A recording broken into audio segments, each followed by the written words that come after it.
queridos, como é bom estarmos mais uma vez reunidos em torno da palavra do Senhor, em torno daquilo que nós estamos fazendo aqui com muito amor, com muito carinho, com muita seriedade. E nós estamos cada vez mais crescendo dentro dessa carta a qual nós estamos expondo. É uma carta cheia de doutrina bíblica maravilhosa, e nós estamos conhecendo cada vez mais aquilo que Deus tem nos mostrado, aquilo que Deus tem nos dado a capacidade para extrair do texto as doutrinas contidas no texto bíblico. E nós pedimos muito a Deus que nos dê sabedoria, temor, que nós possamos caminhar por caminho seguro, que nós possamos apenas olhar para o texto e fazer isso de maneira séria. Nós estamos analisando nesse momento o início da carta aos Romanos. Nós já pregamos sobre o versículo 1 e o versículo 2 do capítulo 1.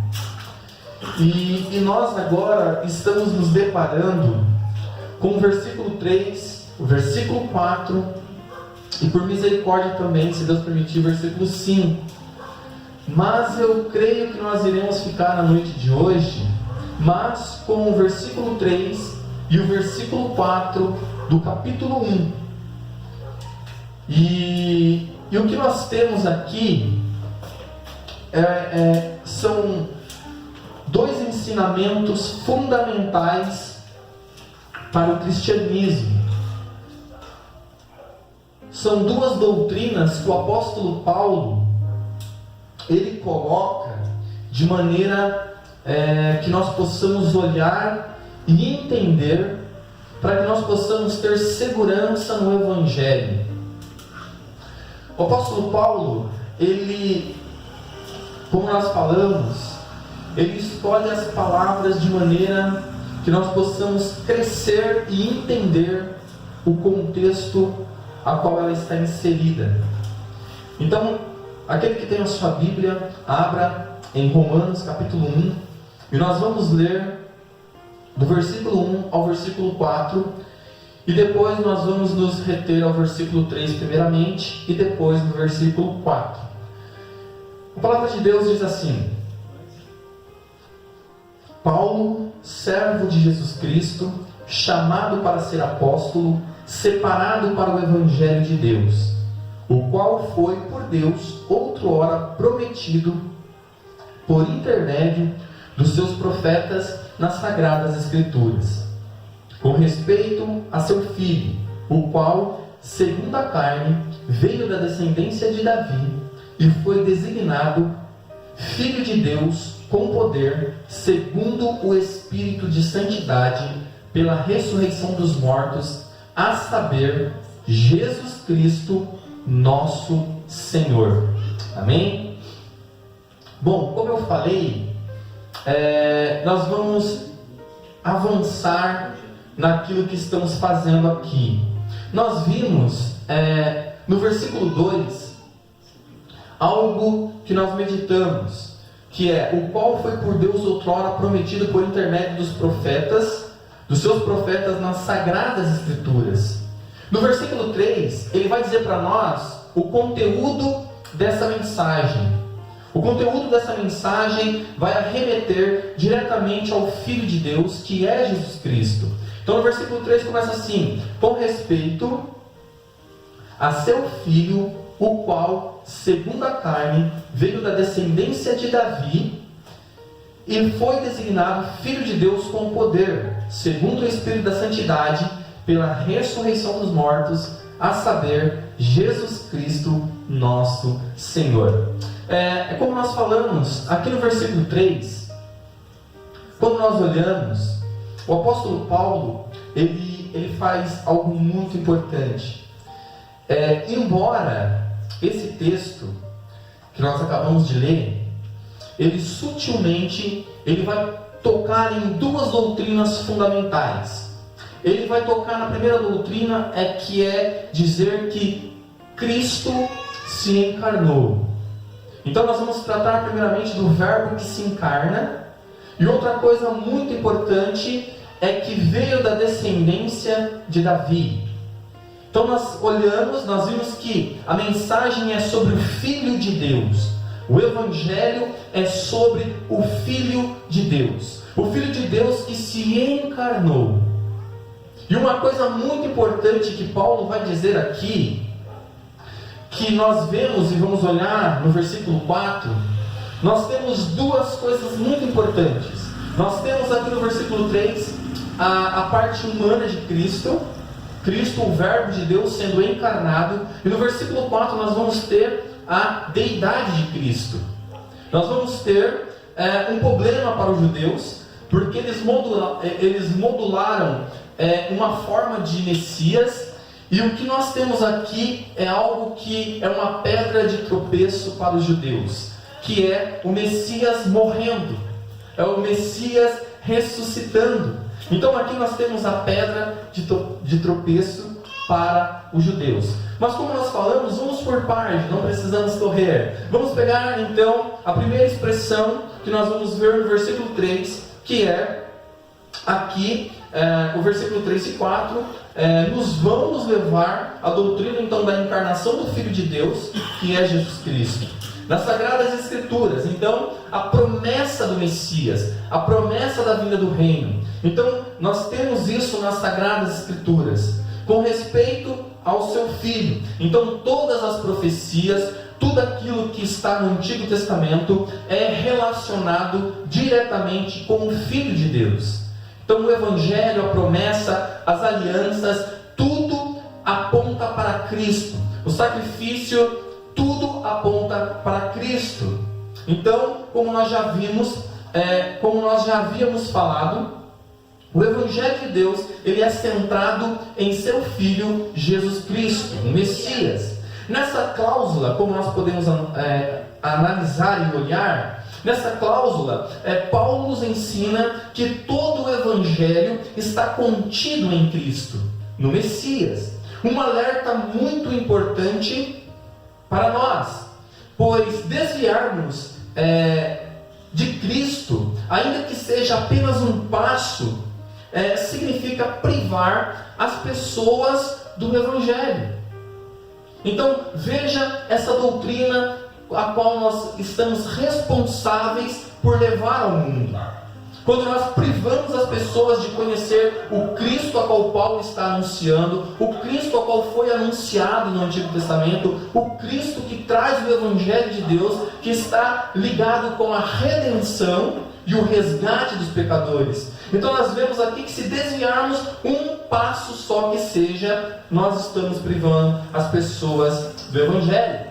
Fomos chamados para sermos fiéis a essa mensagem e nada mais com relação ao Evangelho de Deus.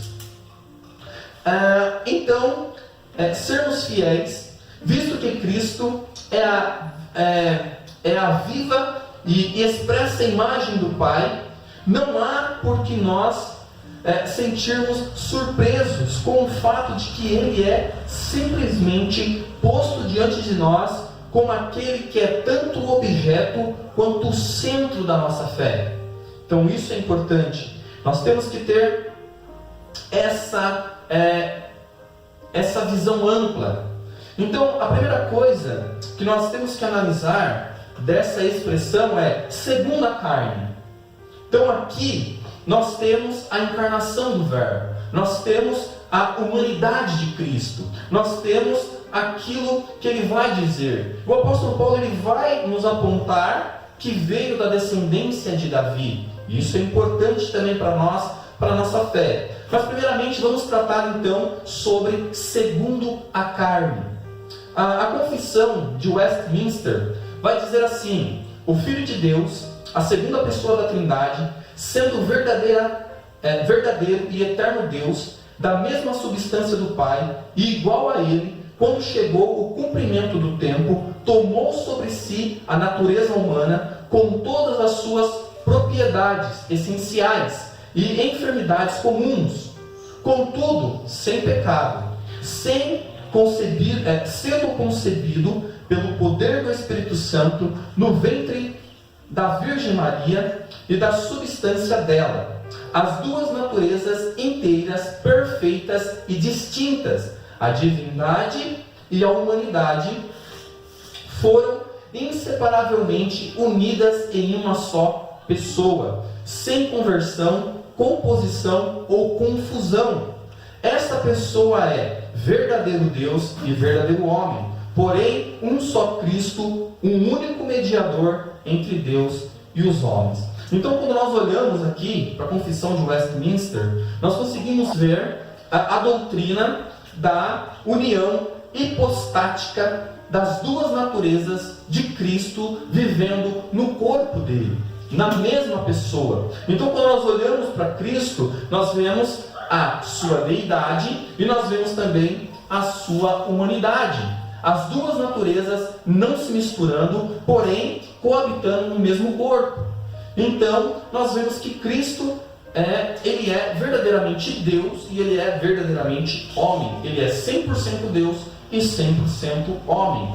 O Sínodo de Nicéia vai dizer o seguinte sobre essa questão: creio em um só Deus, Pai Todo-Poderoso, Criador do céu e da terra, de todas as coisas visíveis e invisíveis. Creio em um só Senhor, Jesus Cristo, Filho unigênito de Deus, nascido do Pai antes de todos os séculos. Deus de Deus, luz de luz, Deus verdadeiro de Deus verdadeiro, gerado, não criado, consubstancial ao Pai. Por Ele todas as coisas foram feitas. Então aqui nós temos uma base para começarmos a caminhar nessa expressão segundo a carne. Aqui está a doutrina da encarnação do Filho de Deus, segundo a carne. Isto é o que nasceu, como nós bem sabemos, da Virgem Maria. Divindade e humanidade são os dois requisitos que devemos procurar em Cristo, caso pretendamos encontrar nele a nossa salvação. Pois sua divindade contém poder, justiça e vida, os quais nos são comunicados por sua humanidade.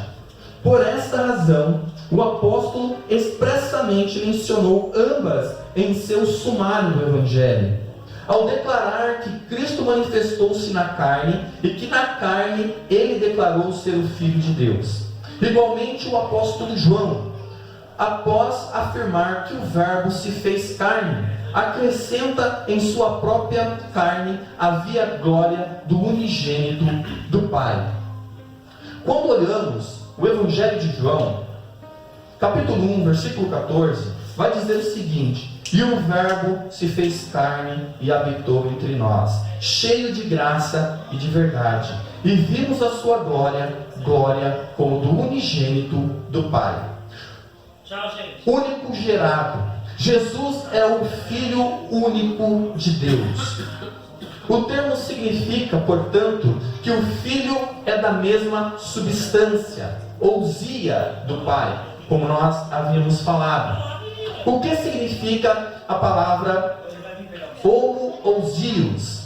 A palavra homoousios significa a mesma substância, enquanto que a palavra homoiousios significa de substância similar. Então, o que nós temos aqui, o meu inglês não está tão bom, vocês perdoam? Mas existe uma expressão idiomática em inglês que diz "differ not by one iota". Não sei se está certa a minha pronúncia, faz tempo que eu não falo, faz tempo que eu vim dos Estados Unidos para cá, eu perdi um pouco a pronúncia, então vocês me perdoem. "Differ not by one iota" significa diferem não por um iota, que faz eco deste conceito. Duas coisas que não difiram um iota são duas coisas que têm a mesma substância. O Filho é gerado pelo Pai, o que equivale a dizer que não se trata da produção de algo distinto de Deus, como sucede na criação. em que Deus é a causa eficiente, gerado, não criado, afirma o credo a qual nós lemos. Então, o que mais ou menos ele quer nos dizer é assim: Cristo ele não foi criado, Cristo ele foi gerado. A palavra gerado é diferente de criado. Por exemplo, quando nós olhamos para a criação, nós vemos que Deus ele cria as coisas, mas essas coisas não têm a mesma substância de Deus. Mas quando nós vemos que ele é gerado de Deus, ele é eternamente gerado. Ele existe eternamente do Pai. Então aqui nós vemos que há uma grande diferença em ser gerado e não ser criado. Continuando, diz assim: porque Jesus é o único Filho de Deus. O catecismo diz ainda mais: pois Jesus se apresentou a si mesmo como um filho que conhece o Pai. Lemos isso em Mateus 11, 27, que diz: tudo me foi entregue por meu Pai. Ninguém conhece o Filho senão o Pai, e ninguém conhece o Pai senão o Filho, e aquele a quem o Filho o quiser revelar. Aquele único que conhece a Deus, porque coexistente com Ele, desde toda a eternidade. Jesus ao mesmo tempo afirma a relação única e eterna com Deus, seu Pai, e é o Filho unigênito de Deus. Então, quando nós lemos aqui em Mateus, o que ele está dizendo para nós é que ele conhece o Pai, e o Pai conhece ele. É uma relação entre Pai e Filho. E nós vemos aqui que só pode ser revelado o Filho a quem o Pai quiser, e só pode ser revelado o Pai a quem o Filho quiser. Então nós vemos essa relação de quem coexiste com ele. João testemunha a respeito disso. João, ele vai nos dizer algo muito importante. João testemunha a respeito dele e exclama: este é de quem eu disse, o que vem depois de mim tem contudo a primazia, porquanto já existia antes de mim. É João Batista falando.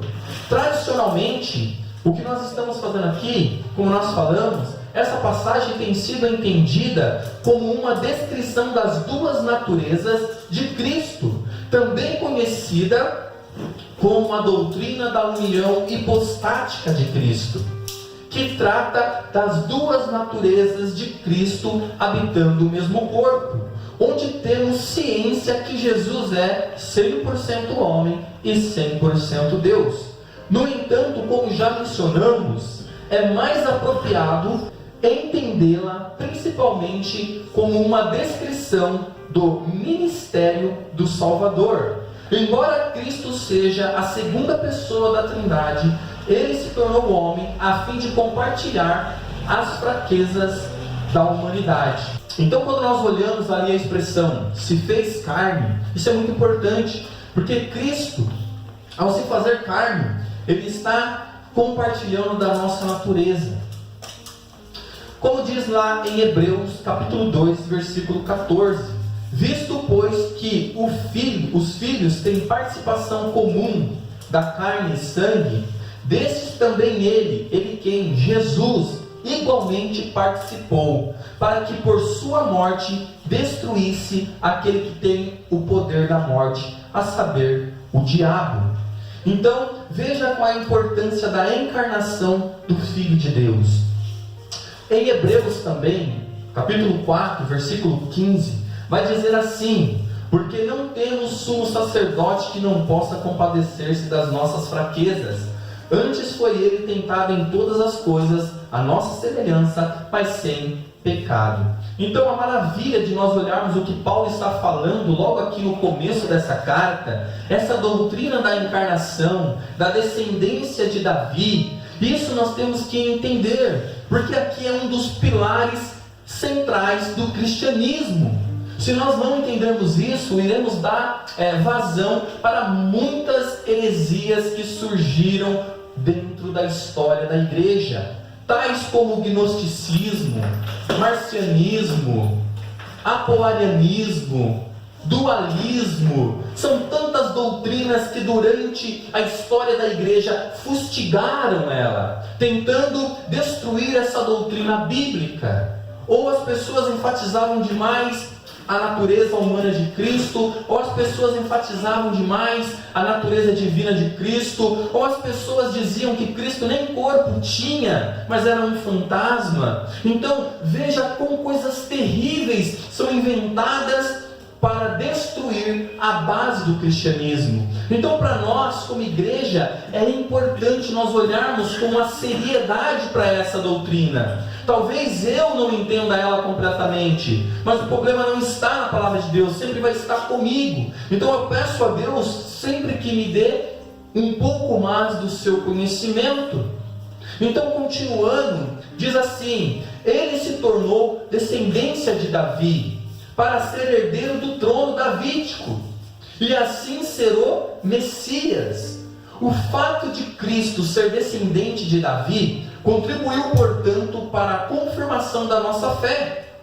Paulo adiciona segundo a carne, para demonstrar que Cristo possuía algo superior à carne, algo que era oriundo do céu, e não de Davi, a saber, a glória da natureza divina, a qual ele menciona imediatamente. Além disso, ele não só declara, por meio dessas expressões, que Cristo possuía carne real, mas também faz a clara distinção entre as naturezas humanas e divinas de Cristo. Com isso, Paulo estava já também fazendo uma defesa das doutrinas fundamentais do cristianismo, que são a criação, a encarnação e a ressurreição de Jesus Cristo. Pois, ao longo dos tempos, muitos ensinos errados surgiram para minar e destruir a base da nossa fé. Então, amados, quando nós olhamos para isso, é importante. Então, Paulo, nesses 2 versículos, ele nos leva a olhar para o Verbo encarnado, para o Cristo que se encarnou, e ele também nos leva a olhar para Cristo e ver a sua divindade, ver que ele era Deus, da mesma substância de Deus. E isso é maravilhoso. Quando nós olhamos para o Novo Testamento, nós temos a divindade de Cristo comprovada pelas palavras sagradas. E eu gostaria de dar uma olhada com vocês nessa noite a respeito delas. E depois olharmos também para as demais doutrinas que estão no texto. A divindade de Jesus é comprovada no Novo Testamento. É no Novo Testamento que se comprova a divindade de Jesus. Pois o próprio Jesus deu testemunho de si mesmo, afirmando que era o Messias que havia de vir. Por exemplo, lá em João capítulo 4, versículo 25 e 26, ele vai dizer: a mulher disse-lhe: eu sei que é o Messias, que se chama o Cristo. Vem quando ele vier. Nós anunciamos tudo. Jesus lhe disse: eu o sou, eu que falo contigo. É maravilhoso olharmos para que o próprio Cristo ele acaba se revelando.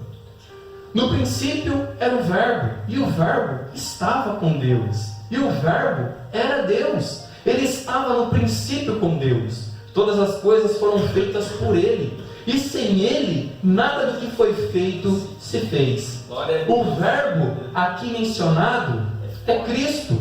João utiliza uma efetiva designação do Logos eterno, a fim de que a sua audiência gentil romana ficasse convencida de que o Verbo eterno, o eterno Logos, era aquele que desceu do céu. Esta seria, e de fato foi, uma ferramenta efetiva no ensino aos gentios, aristotelianos e platônicos sobre o único Deus verdadeiro. Vemos aqui que o Verbo eterno é o próprio Deus. E o Verbo se fez carne e habitou entre nós, e vimos a sua glória, como a glória do unigênito do Pai, cheio de graça e de verdade. Ora, João não apenas afirma que o Verbo é Deus, mas explica que o Verbo mantém toda a glória do Pai, pois é o unigênito Filho de Deus. O Verbo desceu do céu, habitou entre os homens, e a sua glória, a glória somente de Deus, brilhou entre os homens por algum tempo. Sabemos disto, visto como esse Verbo eterno era a forma do próprio Deus, conforme Filipenses capítulo 2, versículos 6, 7, explica e diz que, sendo em forma de Deus, não teve por usurpação ser igual a Deus, mas esvaziou-se a si mesmo, tomando a forma de servo, fazendo-se semelhante aos homens. Paulo está falando de Jesus Cristo, o Messias é Deus. Por isso ele não achou que era usurpação ser igual a Deus. Ser igual a Deus é ser Deus.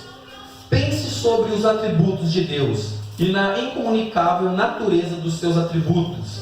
Somente Deus pode se igualar a si mesmo. Mas Deus tomou a forma de homem e foi feito à semelhança de homens, para salvar os homens dos seus pecados. A expressão Filho de Deus deixa óbvio sobre a divindade de Jesus. A Bíblia afirma com toda segurança que o Filho é o próprio Deus. Em Hebreus 1,8 diz: mas do Filho diz: ó Deus, o teu trono subsiste pelos séculos dos séculos. Cetro de equidade é o cetro do teu reino. Acrescenta ainda que em João 5,17, Jesus declarou-se Filho de Deus. Meu Pai trabalha até agora, e eu também. No versículo seguinte, o apóstolo declara ser igual a Deus. Por isso, pois, os judeus ainda mais procuravam matá-lo, porque não só quebrava o sábado, mas também dizia que Deus era o seu próprio Pai, fazendo-se igual a Deus. João 5,18. Jesus considerava essa relação entre o Pai e o Filho como sinônimo da sua deidade. Encontramos algo semelhante em João 10, 30, 36. Jesus disse ser um com o Pai. Eu e o Pai somos um. Jesus declarou-se Filho de Deus, aquele a quem o Pai santificou e enviou ao mundo. Vós dizeis: blasfemais, porque disse: sou Filho de Deus. João 10, 36. Dessa forma fica claro que a declaração Filho de Deus é uma afirmação da sua divindade. Outra coisa que nós devemos olhar para a divindade de Jesus é os atributos de Jesus, os atributos divinos de Jesus. A tentativa feita pelos pseudos cristãos em negar a divindade de Jesus é insensata, assim como a afirmação da teologia neotestamentária de que Cristo era mesmo verdadeiro homem e verdadeiro Deus. Mas acima do que eles creem e pregam, o testemunho insufismável das Escrituras Sagradas, que apresenta um Cristo nascido de carne como qualquer um homem e ao mesmo tempo excedendo atributos inerentes a Deus o Pai. Quando nós falamos que Jesus é eterno, em Apocalipse 1:11 diz: o próprio Senhor Jesus declara que dizia: eu sou o Alfa e o Ômega, o princípio e o derradeiro. O Alfa e o Ômega vem do grego, correspondendo às letras A e Z, primeira e última letra do alfabeto português. Fica bem claro que Jesus está demonstrando prova da sua eternidade. Em João 1,3 diz: todas as coisas foram feitas por Ele, e sem Ele nada do que foi feito se fez. Em João 3,16 diz: porque Deus amou o mundo de tal maneira que deu o seu Filho unigênito, para que todo aquele que nele crê não pereça, mas tenha a vida eterna. Porque o qual dos anjos disse: jamais tu és meu filho, hoje te gerei. E outra vez, eu lhe serei por pai, e ele me será por filho. Hebreus 1:5.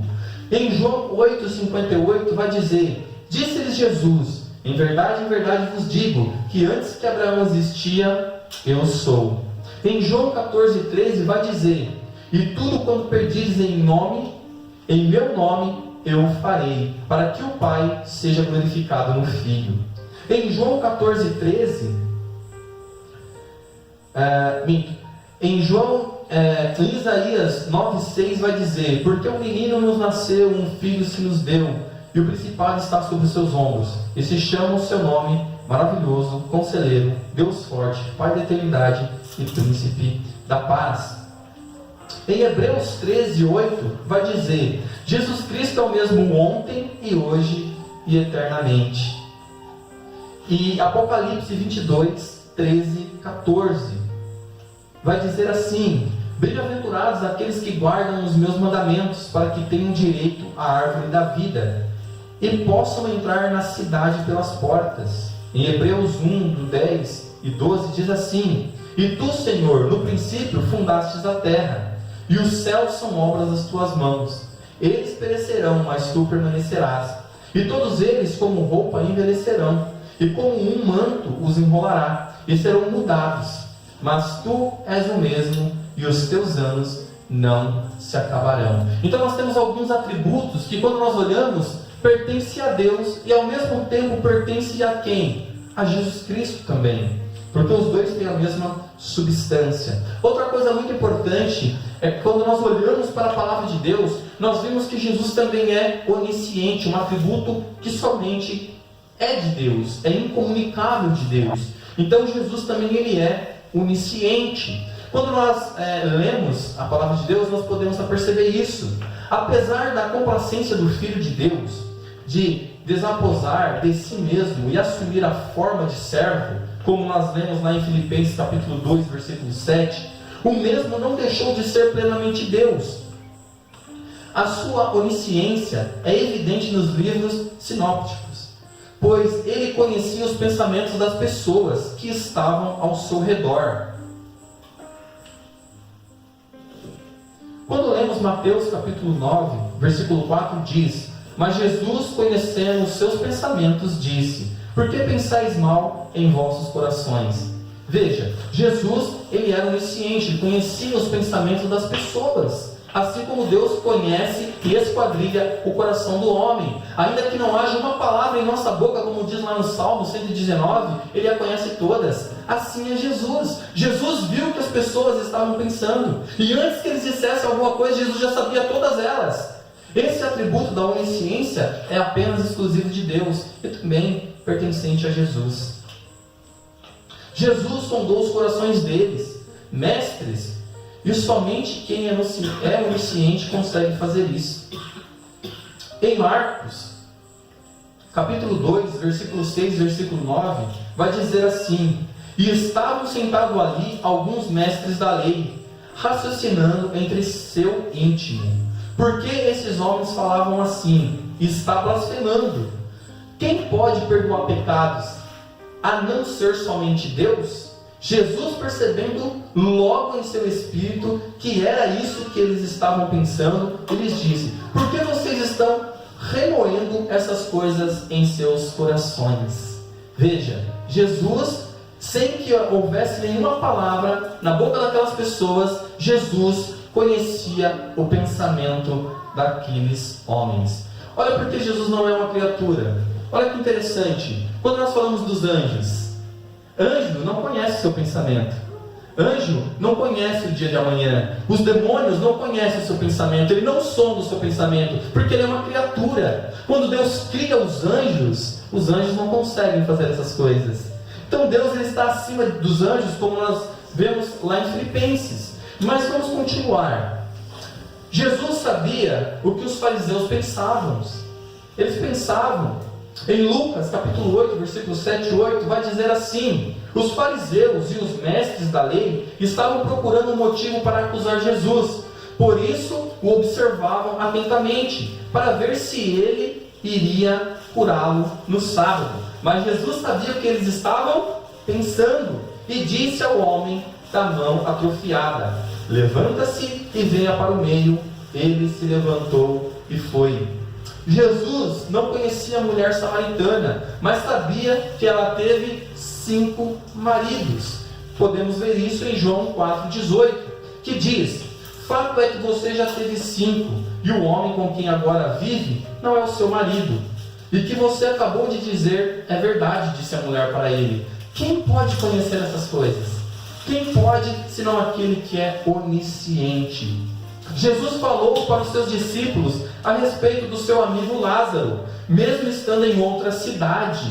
Olha que interessante, diz lá em João 11 ao 15. Diz assim: depois de dizer isto, prosseguiu dizendo: nosso amigo Lázaro adormeceu, mas vou até lá para acordá-lo. Jesus tinha falado da sua morte, mas os seus discípulos pensavam que ele estava falando do sono. Então lhes disse claramente: Lázaro morreu.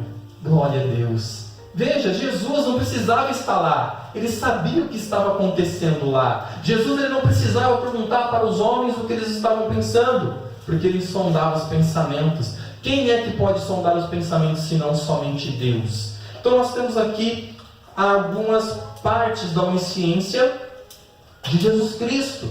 Para nós encerrarmos essa parte da onisciência, quero mostrar para vocês que o Senhor viu Natanael debaixo da figueira, mesmo não conhecendo pessoalmente. Em João, capítulo 1, versículo 4 ao 48, você pode ler a história toda, mas diz assim: ao ver Natanael se aproximando, disse Jesus: aí está um verdadeiro israelita, em quem não há falsidade. Perguntou Natanael: de onde me conheces? Jesus respondeu: eu o vi quando você ainda estava debaixo da figueira, antes de Felipe o chamar. Glória a Deus. Então aqui estão algumas provas da onisciência de Deus, de Cristo, que os dois compartilham dos mesmos atributos. Outra coisa, eu quero falar agora também sobre Jesus é onipresente. Um atributo também que só pertence a Deus. Olha que interessante, ressaltar que quando iniciou a jornada ministerial, o Senhor Jesus não poderia estar em dois lugares ao mesmo tempo, por suas limitações humanas. Mas após a sua ressurreição, ele afirmou, ensinando-os a obedecer a tudo o que eu lhes ordenei. Eu estarei sempre com vocês até o final dos tempos. Mateus 28, 20. Paulo falou sobre a sua onipresença do Senhor e disse, em Efésios capítulo 1, 22 e 23, Deus colocou todas as coisas debaixo de seus pés e o designou como cabeça de todas as coisas para a igreja, que é o seu corpo, a plenitude daquele que enche todas as coisas e em toda e qualquer circunstância. Jesus, quando estava ensinando seus discípulos, deu um exemplo da sua onipresença. Em Mateus 18, 20, porque onde estiverem 2 ou 3 reunidos em meu nome, aí estou eu no meio deles. Em João 1, vai dizer, no princípio era o verbo, e o verbo estava com Deus, e o verbo era Deus, unigênito do Pai, cheio de graça e de verdade. Jesus declara ser igual ao Pai. Em João 1,14, eu e o Pai somos um. Amados, em João 10, 30, ele vai dizer também que ele e o Pai é um. E por fim afirma que ele mesmo, o Senhor Jesus, declarou que existia antes de Abraão. Disse-lhe Jesus, em verdade vos digo, que antes que Abraão existisse, eu sou. João 8, 58. Agora, glorifica-me tu, ó Pai, junto a ti mesmo, com aquela glória que eu tinha contigo antes que o mundo existisse. João 17, 5. Pai, aqueles que me deste, quero que, onde eu estiver, também eles estejam comigo, para que vejam a minha glória que me deste, porque tu me amaste antes da fundação do mundo. João 17, 24. Porque eu desci do céu, não para fazer a minha vontade, mas a vontade daquele que me enviou. João 6, 38. Então vamos falar agora um pouquinho sobre Jesus é onipotente. Porque passamos a ter certeza de que Jesus é onipotente. É importante ter convicção que Ele tinha todo o poder, no céu e na terra. Ele é o Senhor dos senhores. Estes combaterão contra o Cordeiro, e o Cordeiro os vencerá, porque é o Senhor dos senhores e Rei dos reis. Vencerão os que estão com Ele, chamados, eleitos e fiéis. Apocalipse 17, 14. Como Criador, no princípio era o Verbo, e o Verbo estava com Deus, e o Verbo era Deus. João 1:1. Ele é o Rei dos reis. É da parte de Jesus Cristo que é fiel testemunha, o primogênito dentre os mortos e um príncipe dos reis da terra, aquele que nos amou e em seu sangue nos lavou dos nossos pecados. Apocalipse 1:5. Ele é o cabeça da igreja e sujeitou todas as coisas aos seus pés, e sobre todas as coisas constituiu como cabeça da igreja. Efésios capítulo 1, versículo 22 vai dizer: Jesus sustenta todas as coisas, o qual, sendo o resplendor da sua glória e a expressa imagem da sua pessoa, e sustentando todas as coisas pela palavra do seu poder, havendo feito por si mesmo a purificação dos nossos pecados, assentou à destra da majestade nas alturas. Hebreus 1:13. O Senhor Jesus pode ressuscitar-se a si mesmo. Jesus respondeu e disse: derribai esse templo e em 3 dias o levantarei. João 2:19. Acrescenta que Jesus é o Salvador, não pelas obras de justiça que houvéssemos feito, mas segundo a sua misericórdia, nos salvou pela lavagem da regeneração e renovação do Espírito Santo, que abundantemente Ele derramou sobre nós por Jesus Cristo, nosso Salvador. Amados, essa é a parte que nós temos que olhar. Negar uma dessas duas partes é negar o pilar central do cristianismo. Nós olhamos para Cristo e entendemos essas coisas porque nós vimos que Ele é o unigênito Filho de Deus. Então Paulo, ele vai dizer isso para nós. Então quando nós falamos agora que ele foi segundo a carne, da descendência de Davi, nós vemos que ele cumpre as profecias relacionadas a Davi. Nós vimos que o trono dele será eternamente devido a isso, porque ele é eterno. Jesus Cristo, ele é eterno. Então o seu reinado não terá fim. Aquilo que Deus prometeu a Davi se cumpre em Cristo perfeitamente. Ele é da descendência de Davi. Ele é o Filho de Deus. Porque essa expressão se diz exatamente quando falamos da descendência de Davi, do Messias. Então essas coisas culminam em Cristo. Então é importante nós termos essa visão que Paulo está trazendo logo ali, porque Paulo aqui em Romanos, ele está falando para uma igreja que é uma parte de judeus e uma parte de gentios. E naquela época já havia o dualismo, que é o gnosticismo, que é uma fusão da filosofia grega com o judaísmo. Então olha a importância, porque Paulo está dizendo isso. Porque aqui na ressurreição, Cristo foi transformado pelo poder da santidade e levado a um período de sua existência gloriosa como Filho de Deus. Olha o que ele vai dizer no versículo 4: e foi designado Filho de Deus com poder, segundo o Espírito de santidade, pela ressurreição dos mortos, a saber, Jesus Cristo, nosso Senhor. Lembra que Paulo, ele tinha um autoconhecimento? Lembra que ele era fariseu? Se ele não olhasse para Cristo como Senhor, como Deus, porque a palavrinha que aparece aqui, nosso Senhor, Kyrios, em grego, é a mesma que foi usada para traduzir o nome de Deus no Antigo Testamento. Então veja, Paulo não faz essa distinção. Se Paulo quisesse fazer essa distinção, ele faria. Homem mais capacitado do que ele não existiu. Homem que esteve mais perto das doutrinas. Homem que foi ensinado por Gamaliel. Homem que desde a sua meninice cresceu no judaísmo. Dos 6 aos 12 anos ele foi preparado para responder toda a questão da lei. Veja, Paulo não iria cometer um equívoco desse. Veja que Paulo está falando aqui no versículo 4: ele foi designado Filho de Deus com poder, segundo o Espírito de santidade, pela ressurreição dos mortos. Aqui está a pedra de tropeço para os judeus, porque o Messias não poderia morrer. Eles tinham uma moldura de como o Messias deveria ser, e Cristo, quando veio, não se encaixou. É como se eles montassem um quebra-cabeça e olhassem para o chão e Cristo estava ali, e a pedra não encaixava. Eles falaram: terminamos o quebra-cabeça de Cristo. Mas quando olharam para o chão, viram uma peça e era Cristo. E essa peça não se encaixava. Então veja, Paulo não iria cometer um equívoco desse. Paulo, ele se utiliza para nos mostrar que Jesus Cristo é o Senhor.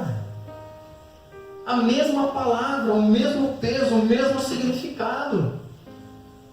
Que maravilha! Nós olhamos para aqui. Apesar disso, é legítimo reconhecer que essa passagem fala de Jesus como ser humano de maneira explícita e que atribui divindade a Ele de maneira implícita no título Nosso Senhor. Quando Paulo está falando aqui no versículo 3 e 4, aqui está a pedra de tropeço. Cristo é a pedra angular, mas também é a pedra de tropeço. Então veja, para nós nessa noite, o que Cristo é para nós? Uma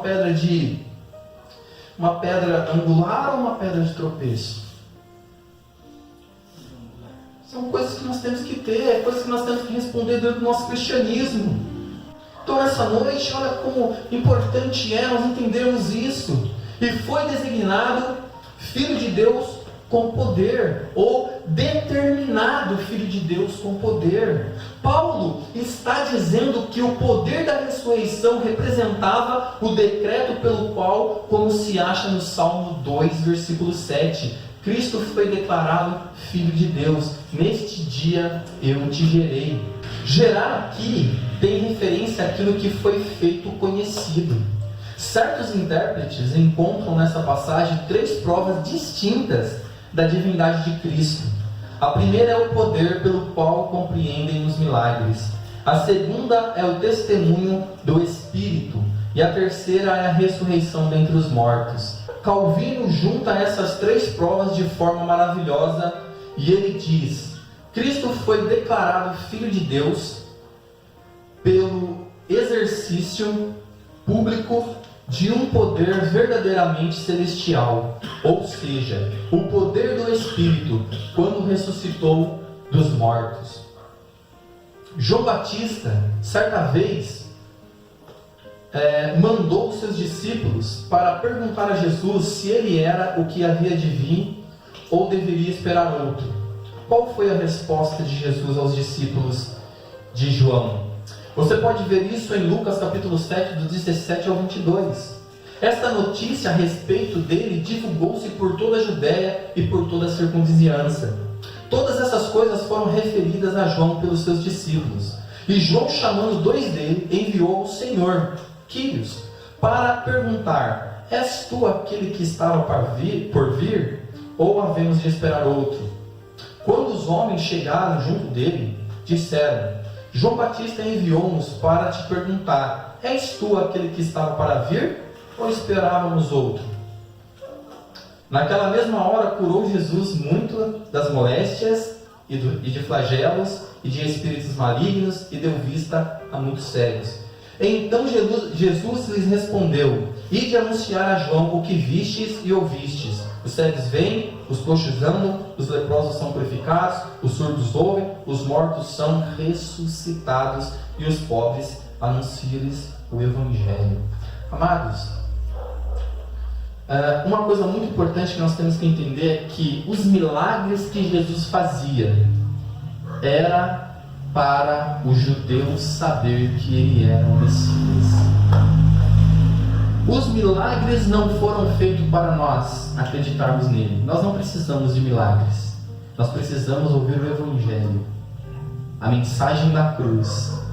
Mas para os judeus, eles sabiam. É por isso que Jesus vai dizer em outro lugar, lá em João 10, 24 e 25, olha o que Jesus vai dizer: Rodearam-no, pois, os judeus e o interpelaram: Até quando nos deixará a mente em suspenso? Se tu és o Cristo, dize-o francamente. Respondeu-lhes Jesus: Já vou disse, e não credes. As obras que eu faço em nome do meu Pai testificam a meu respeito. Jesus está dizendo assim: olha, se vocês não acreditam em mim, entendam pelo menos as obras que eu faço. Porque as obras que eu faço testificam que eu sou aquele que havia de vir. Só que vocês fizeram uma moldura tão barata de mim que eu não me encaixo nela. Porque eu sou maior do que toda a mente humana. Eu não me encaixo nos padrõezinhos que vocês fizeram. Vocês passaram tanto tempo olhando para as profecias, tanto tempo, que quando ela se manifestou de maneira tão gloriosa e esplendorosa, vocês não conseguem ver a glória de Deus. E nós olhamos para isso e nós vemos então que Jesus está dizendo: olha, as obras que eu faço testificam de mim. E olha que interessante, então os discípulos, voltando no outro capítulo, os versículos de João correram até João e disse: é Ele veio, Ele está entre nós, o reino de Deus é chegado, Ele está entre nós, Ele é aquele a quem nós esperávamos, o cumprimento de todas as promessas, a encarnação do Verbo, o Filho de Deus está entre nós, Ele está entre nós, nós temos que olhar para Ele e ver a beleza dEle. Nós estamos diante do cumprimento das promessas do Deus vivo e verdadeiro. Nada do que Ele falou, quando Ele diz lá em Isaías que a palavra dEle não volta vazia. O verbo dEle não volta vazio. Quando Ele falou, Ele veio, fez, realizou a sua obra, consumou a sua obra.